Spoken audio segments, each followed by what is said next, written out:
Hello doctor Deshmukh. नाही, तुम्ही top surgeon आहात ठाण्यातले, म्हणूनच तुम्हाला फोन केला.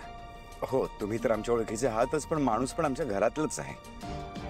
नाही, नाशिकला त्यांची बेसिक ट्रीटमेंट झाली ऑलरेडी, पण पुढचे सगळे उपचार तुमच्या देखरेखीखाली झाले तर मी निर्धास्त असेल ना. बाकी कसली काळजी करू नका, फक्त आमचा माणूस ठणठणीत बरा झाला पाहिजे.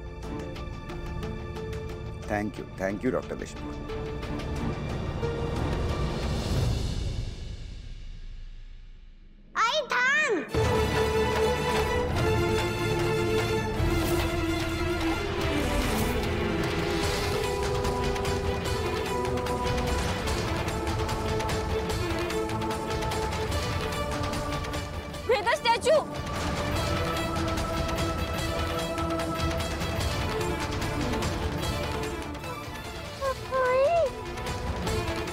या गेम मध्ये जर समोरची व्यक्ती आपल्याला स्टॅच्यू असं म्हणाली ना, तर आपण जागच्या जागी थांबायचं. जोवर ती व्यक्ती आपल्याला ओव्हर असं म्हणत नाही ना, तोवर अजिबात हलायचं नाही. जर का आपण हल्लो तर याचा अर्थ असं निघतो की आपलं त्या व्यक्तीवर प्रेमच नाही.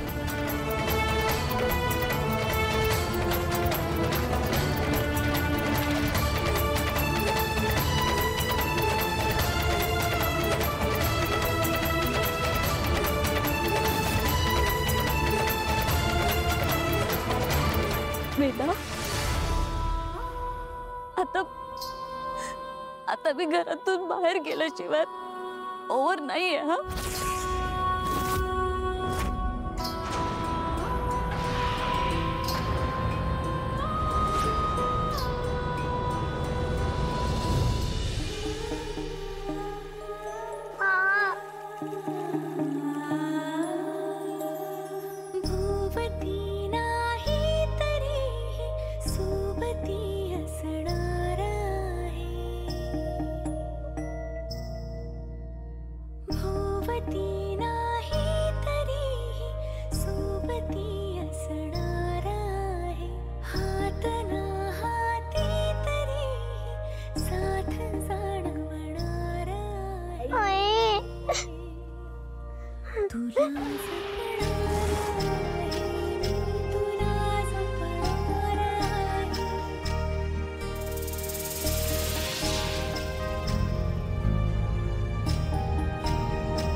एक मिनिट थांब.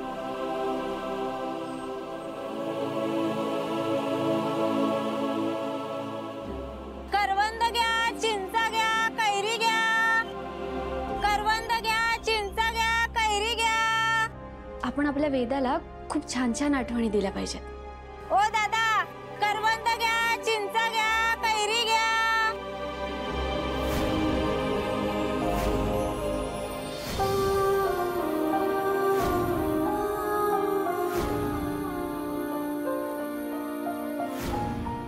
काय झालं अथर्व, का थांबवली गाडी? बाबा एकच मिनिट, आलो मी.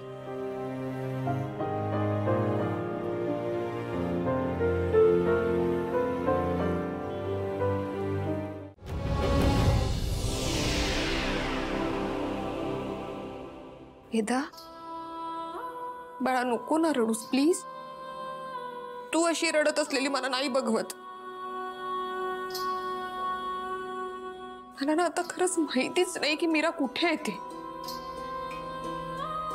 मला कळलं ना की मी तिला घेऊन येईन ना परत.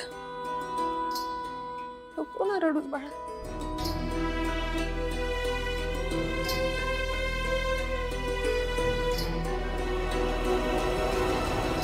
वेदा,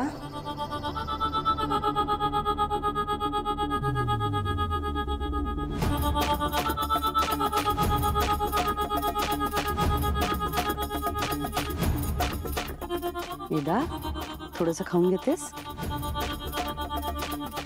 तुला माहितीये का, आज तुझी फेवरेट पनीरची भाजी केली आहे.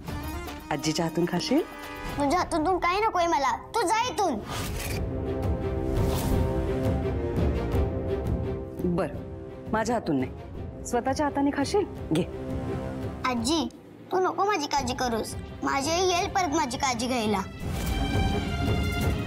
आई, ओ मीरा कुठे आहे? ती आल्याशिवाय वेदा नाही काही खाणार आहे.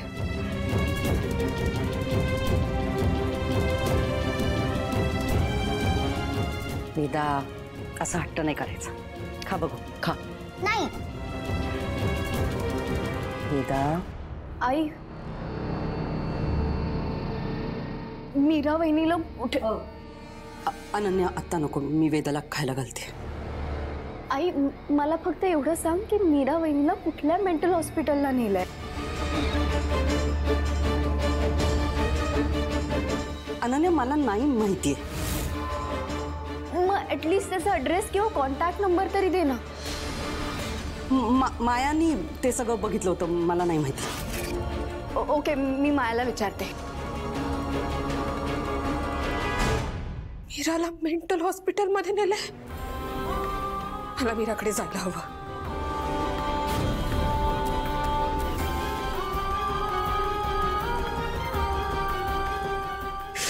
या बावळट मुलीमुळे जे नको होतं तेच झालं. मीरा कुठे आहे हे अंबिकाला कळू द्यायचं नव्हतं. हे बघा माझ्या मनावर कसलाच परिणाम झालेला नाहीये. माझ्या घरच्यांना ना गैरसमज झालाय फक्त. मला सांगा डॉक्टर कधी येणार आहेत. डॉक्टर कशाला? हो ते तपासतील ना मला म्हणून.